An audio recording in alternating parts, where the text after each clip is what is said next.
Good morning, students. Once again, we are here to discuss the science biology of chapter number 1. That is, the chapter 1 is the fundamental unit of life, and our recommended book is Science Biology for class 9. And in this fifth video, we are going to discuss the topic chromosomes. आप लोग जानते हो student कि chromosomes क्या होता है? आप लोग इससे पहले भी क्लास 8 में भी पढ़ चुके हैं क्रोमोसोम्स के फंक्शंस क्या होते हैं. क्रोमोसोम्स वो दो टाइप के आइडेंटिकल स्पाइरली कोलेड थ्रेड्स होते हैं जिसको हम लोग क्रोमेटाइड्स भी बोल सकते हैं. ये बहुत ही लाइटली स्टैंड कंस्ट्रक्शन रहता है जिसको हम लोग सेंट्रोमेयर भी बोलते हैं या प्राइमरी कंस्ट्रक्शन भी बोलते हैं. और ये जो सेंट्रोमेयर है ये डिसाइड करता है क्रोमोसोम्स को कि वो मोनोसेंट्रिक हो या फिर डाइसेंट्रिक या पॉलीसेंट्रिक हो. तो क्रोमोसोम्स को चार आधार पर बांटा गया है जिसको बोला गया है टेलोसेंट्रिक यानी centromere in the end of chromosomes. Acrocentric बोला गया है जो सब टर्मिनल सेंट्रोमेयर है. सब मेटासेंट्रिक जो सेंटर के ऊपर रहता है और मेटासेंट्रिक जो सेंटर पर ही रहता है. Some chromosomes have additional sub terminal construction called secondary construction. इसको हम लोग न्यूक्लियर ऑर्गेनाइजिंग रीजन और NOR भी बोल सकते हैं. एंड DNA सिंथेसिस या RNA which accumulates to form nucleolus. The part of the chromosome from secondary construction to end of chromosomes is called satellite and such chromosomes are called sat chromosomes. तो उसको set chromosomes बोलते हैं. ये जो दो तरह के क्रोमेटाइड्स होते हैं present in the matrix and surrounded by a covering called pellicle. Clinically, each chromatide of chromosome is formed of DNA and proteins, especially histones.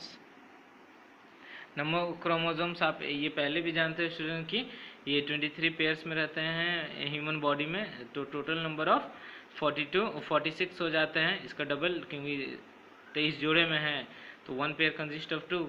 तो 23 पेयर्स इट मीन्स 46 क्रोमोसोम्स जो लाइकली हमारे बॉडी में ही होते हैं. ठीक है. अब फंक्शंस ऑफ क्रोमोसोम्स पढ़ना है हम लोग को. DNA forms the genes. Chromosomes में क्या होता है जो DNA होते हैं वो जीन्स फॉर्मेशन करते हैं. Okay students. And functional unit होते हैं ये एक तरह से क्रोमोसोम्स का. And acts of the units of hereditary. DNA controls the synthesis of structure and enzymatic proteins. Changes in DNA called gene mutation produce variation ले आता है बॉडी में. It plays a crucial role in cellular reproduction as new cells are formed from the pre-existing cells by the process of cell division. It also regulates formation of ribosomes. No nucleus is called director of cells. यह जो nucleus रहता है इसको director of sales बोलते हैं. And it controls all the cellular functions. Now cytoplasm. Cytoplasm में क्या है स्टूडेंट? साइटोप्लाज्म में position. It is an amorphous and homogeneous colloidal ground substance and it is present in the plasma membrane and nucleus. Structure क्या होता है cytoplasm में? Differentiated रहता है दो पार्ट्स में. पहला बोलते हैं साइटोप्लाज्मिक मैट्रिक्स और हेलोप्लाज्म और इसको साइटोसोल भी बोल सकते हैं. It is the ground substance. ये सतह से लगा रहता है which is again differentiated outer into outer denser and non granular ectoplasm और plasmagel and inner fluidity and granular endoplasm और प्लाज्मोसोल.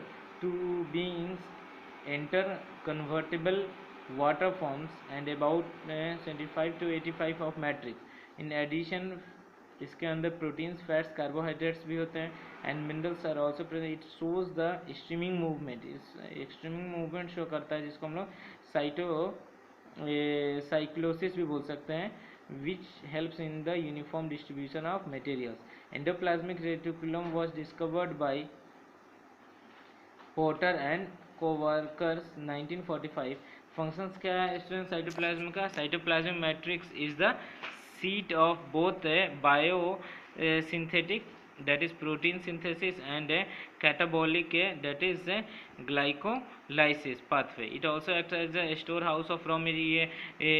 कच्चे सामग्रियों का स्टोर हाउस भी है जो मेटाबॉलिक एक्टिविटीज़ में काम आता है. साइकोलॉसिस ऑफ जो cytoplasm helps in the uniform distribution of materials, movement of cell organelles and formation of pseudopodia in amoeboid sales.